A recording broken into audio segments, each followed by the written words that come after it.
Ça va chauffer. Je te donne un témoignage sur la Vierge Marie. Ok? J'étais avec mon fils Rodrigue Beto, celui qui est là-bas. On partait à la cathédrale. Et on était à 1 kilomètre de la cathédrale. 1 kilomètre. Il pleuvait ce jour-là. Je prenais le virage quand j'ai vu une maman qui avait son fils de 8 ans entre ses mains, sous la pluie. Il avait une culotte torse nu, le pagne traînait. Elle a attrapé son fils. Ok? Et elle marchait avec lui. Mon regard est tombé sur cette femme sous la pluie battante. Je me suis arrêté, j'ai descendu les vitres. J'ai demandé à cette maman, parce que ça me faisait vraiment de la peine. J'ai dit, où allez-vous? Elle ne m'écoutait pas, elle ne me répondait pas. Je l'entendais murmurer, mais je ne savais pas ce qu'elle disait. Alors, on a dépassé la maman, parce que je dis, il ne faudrait pas qu'on croie qu'on veut l'agresser, on veut agresser la pauvre mère. On s'arrête encore devant. Elle vient, je descends de la voiture. Je vais croiser sous cette pluie battante cette maman. Et je lui dis, maman, vous allez où avec votre enfant? Elle ne s'est pas encore intéressée à moi. Je l'entendais murmurer. Mais qu'est-ce qu'elle disait? Je ne sais pas. La pluie était en train de nous frapper. L'enfant était entre ses mains. Et nous sommes arrivés à la cathédrale, il y avait une évangélisation. On a garé, parce qu'on avait une réunion d'adoration matinale.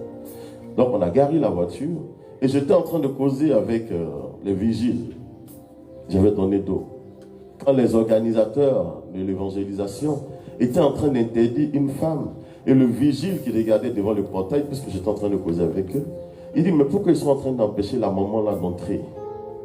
Donc je me retourne, mon fils Beto était descendu de la voiture aussi, la pluie avait cessé.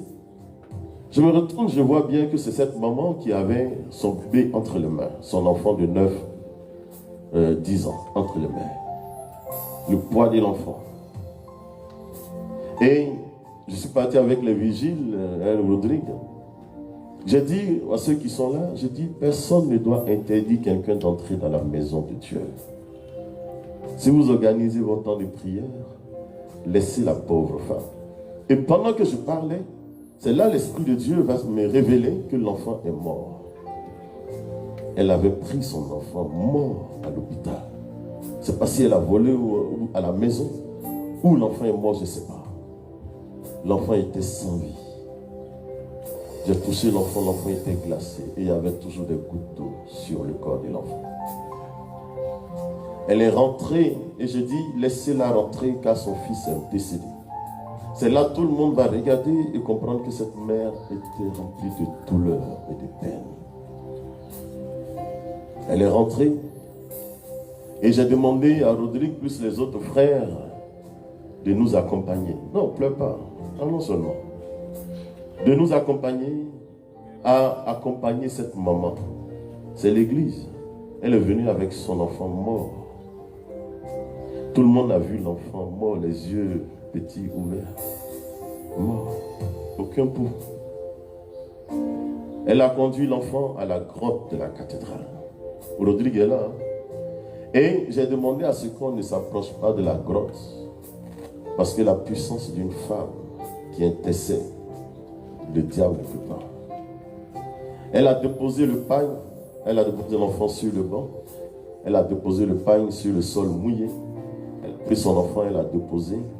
Et sa parole maintenant que le Seigneur, quand elle était devant le portail, parce qu'elle ne nous a pas adressé la parole.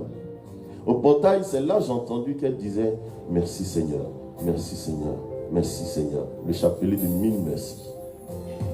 Avec son enfant décédé. Elle a déposé son enfant par terre. Elle s'est prosternée. Et nous étions à distance. J'ai demandé qu'on fasse sortir aussi nos chapelets pour soutenir la maman en deuil. Elle était en train de prier. Elle était à genoux. Elle touchait son enfant. Elle se relevait. Elle le touchait. Elle se relevait. Quand tout d'un coup, on a entendu l'enfant tousser. L'enfant revenir à la vie. Peux-tu comprendre? Aucune intervention. Elle a soulevé l'enfant, elle a blotti l'enfant entre ses mains. Et il y a du lait, il y a le lait blanc qui est sorti de la bouche de l'enfant. Elle a blotti son enfant, elle a crié, poussé des cris. Tu sens que ça vient de ses entrailles. Mais qui a redonné vie à cet enfant? Qui? Là où les hommes ont échoué, elle a redonné vie à cet enfant. Donc tu ne peux pas t'approcher de la Vierge Marie et ne pas repartir avec une grâce particulière, car elle te couvrira toujours de son manteau virginal. Et quand tu es une personne qu'elle bénit, qu'elle console, qu'elle couvre, l'ennemi en face sait qui tu es.